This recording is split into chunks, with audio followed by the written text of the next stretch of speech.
Bonjour Michel. Bonjour Jean-Marc. Il y a un thème important dont nous n'avons pas parlé jusqu'à maintenant. C'est celui du contrôle. Son absence ou son excès. Et comment cela peut provoquer des dégâts. Effectivement, ça vaut la peine d'en parler. Alors, nous allons commencer aujourd'hui, dans cette première vidéo, par aborder le thème du manque de contrôle. Pourriez-vous nous expliquer cela, s'il vous plaît? D'une certaine manière, mon contrôle, c'est ma vie. Pour preuve, quand j'ai la sensation que je ne contrôle plus ma vie, ça me met mal à l'aise. Mais comment savoir quand ma vie n'est plus vraiment ma vie? Quand je suis dans une situation qui prend le pas sur ma capacité à la contrôler.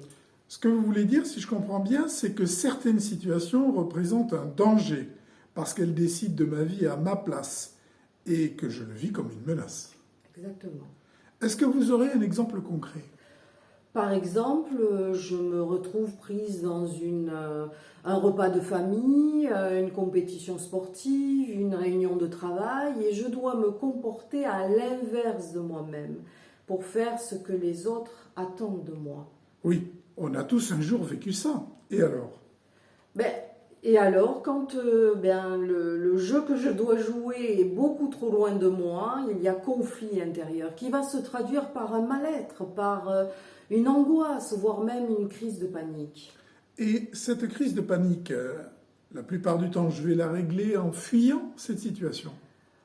D'une certaine façon, oui. Face à une situation qui est une menace et qui m'oblige à me nier, eh bien, la réponse la plus simple, ça va être de fuir cette situation. Pouvez-vous préciser? Quand je dis situation, ça peut être fuir un couple, fuir une famille, fuir un travail.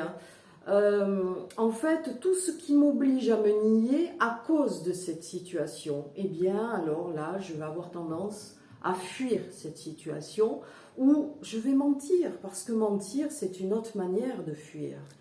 Bien évidemment, si ces comportements de fuite commencent à se répéter trop souvent dans le cours de ma vie, cela va poser question. Oui, et la question qu'il faut se poser, c'est pourquoi j'ai tendance à fuir certaines situations plutôt que d'autres. Et il y a une explication selon vous? Oui, parce que certaines situations, en fait, ressemblent à ce qui m'est arrivé dans ma petite enfance où j'ai été exposée à des menaces puissantes, que je m'en souvienne ou pas d'ailleurs, mais où j'ai perdu le contrôle et que ça m'a traumatisée. Ce que vous voulez dire, c'est que nous avons tous enregistré dans notre mémoire les moments de notre passé où nous avons perdu le contrôle et cela nous a fait très peur. Donc, dès que nous sentons ce genre de situation arriver, avant même qu'elle se réalise d'ailleurs, nous les fuyons pour nous en protéger. Exactement. Mais comment est-ce que je vais ressentir ça? Eh bien, je vais avoir tous mes capteurs émotionnels qui vont monter dans le rouge très vite. Ça va me sembler insupportable à vivre et c'est ça qui va m'inciter à fuir. Alors, fuir les autres, je comprends, c'est difficile, mais on peut aussi se fuir soi-même en se mentant et c'est beaucoup plus facile. Exactement. Alors, quel est le problème? Le problème, c'est que le corps va un jour commencer à présenter la note pour nos mensonges en exprimant toutes sortes de maladies en guise de facture. Mais, mis à part la fuite et le mensonge, qui sont des outils certes efficaces à court terme, mais donc chers et dangereux si je vous comprends bien à long terme, que peut-on faire? Eh bien, regarder ces situations toxiques en face, mettre des mots, les analyser pour en connaître leur origine. Mettre des mots?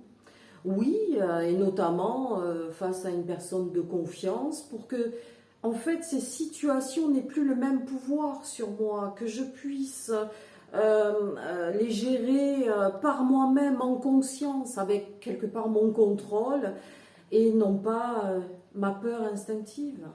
Eh bien, merci Michel pour ces explications qui nous ont prouvé que oui, effectivement, d'une certaine façon, mon contrôle, c'est ma vie. Merci Jean-Marc pour toutes vos questions.